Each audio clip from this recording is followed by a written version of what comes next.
I am obsessed with soft pretzels, and now that I know how to make them at home, it's dangerous because I can make them all the time. And today I'm going to show you how to make soft pretzel bites, which are even easier to eat because you just pop them in your mouth. This is an easy soft pretzel recipe. We're starting with 1 1/3 cups of water. I added 2 tablespoons of butter. We're gonna heat that and then add in 2 cups of flour, an envelope of instant yeast, a tablespoon of sugar, and add 1 1/2 teaspoons of salt. Mix that together. Once your water is the proper temperature, 120 to 130 degrees, add it to your mixer, switch to the dough hook, and start adding more flour up to a total of 4 cups. Super simple dough. It's made with yeast. There is a little bit of rest time, but you don't have to let it rise like you would let like a bread recipe rise. Once the dough comes together, you're going to knead it until it springs back with 2 fingers.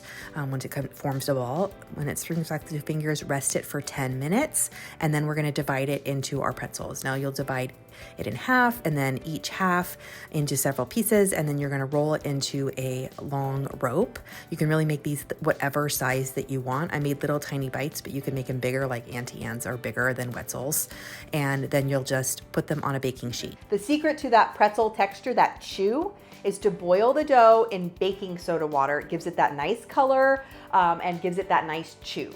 Just boil them for a few seconds, and then you're gonna add them back to the baking sheet and bake them until they're nice and golden brown.